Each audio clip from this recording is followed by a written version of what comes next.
Hi friends, నా పేరు సునీల్. ఈరోజు టాపిక్ ఏంటంటే ఆధార్ అప్డేషన్.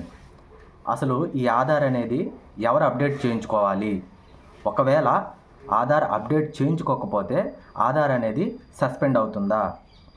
ఈ వీడియోతో ఈ పూర్తి వివరాలు అనేది తెలుసుకుందాం. ఈ ఆధార్ అప్డేట్ అనేది ఎవరు చేయించుకోవాలి?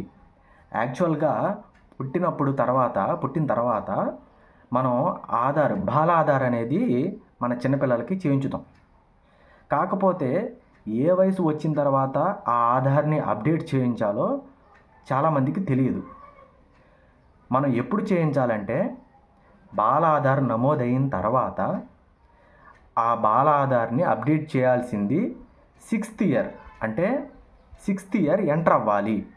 5 కంప్లీట్ అయిపోయి 6th ఇయర్ ఎంటర్ అయిన తర్వాత కన్ఫామ్గా బయోమెట్రిక్ అప్డేట్ అనేది చేయించాలి. బయోమెట్రిక్ అప్డేట్ చేయించకపోతే ఆధార్ సస్పెండ్ అవుతుందా? ఆధార్ సస్పెండ్ అయ్యే అవకాశం ఉంది, సస్పెండ్ అవుతుంది.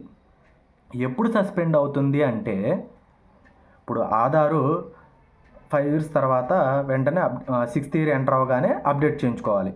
ఒకవేళ చేయించుకోకపోతే మీకు ఆధార్ సైట్ నుంచి మెసేజ్లు వస్తాయి, అప్డేట్ చేయించుకోండి ఆధార్ అని చెప్పేసి మెసేజ్లు వస్తాయి. ఒక 2 ఇయర్స్ అయిపోయింది తర్వాత ఇంకా మీరు అప్డేట్ అనేది చేయించుకోలేదు, అప్పుడు వార్నింగ్ మెసేజ్లు వస్తాయి. ఒకవేళ మీరు ఆధార్ చేయించుకోలేదు, ఆధార్ చేయించుకుంటే వెంటనే అప్డేట్ చేయించుకోండి, లేకపోతే మీ ఆధార్ అనేది సస్పెండ్ అవుతుంది అని మెసేజ్లు వస్తాయి. మీరు అప్పుడు ఇమీడియట్గా ఆధార్ అనేది కన్ఫామ్గా అప్డేట్ చేయించుకోవాలి. ఇప్పుడు ఏ ఏజ్ గ్రూప్ వాళ్ళు చేయించుకోవాలి? 5 నిండిన వాళ్ళు, అంటే 6th ఇయర్ ఎంటర్ అయ్యగానే ఆధార్ అప్డేట్ అనేది కన్ఫామ్గా చేయించుకోవాలి. అలాగే 15 నుండి 16 ఎంటర్ అయిన వాళ్ళు, అంటే 16 ఎంటర్ అవ్వగానే మళ్ళీ ఆధార్ అప్డేట్ అనేది రెండోసారి అప్డేట్ చేయించుకోవాలి. ఈ 2 సార్లు అనేది కన్ఫామ్గా ఆధార్ అనేది అప్డేట్ చేయించుకోవాలి. మిగతా టైంలో చేయించుకోవసరం లేదా అనుకుంటే, ఒకవేళ బయోమెట్రిక్స్ పడకపోతే కనుక మళ్ళీ ఆధార్ అప్డేట్ అనేది చేయించుకోవాలి.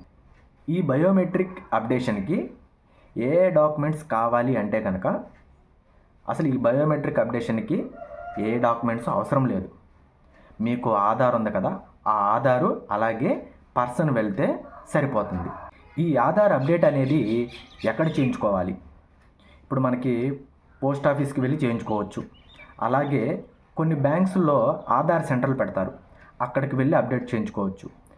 ఇప్పుడు సచివాలయాలకు కూడా కొన్ని సెంటర్లలో ప్రొవైడ్ చేశారు, ఆ సచివాలయంకి వెళ్ళి ఆధార్ అప్డేట్ అనేది కూడా చేయించుకోవచ్చు. ఈ యొక్క వీడియో మీకు నచ్చినట్లయితే లైక్ చేయండి, షేర్ చేయండి, అలాగే మా ఛానల్ని సబ్స్క్రైబ్ చేసుకోండి.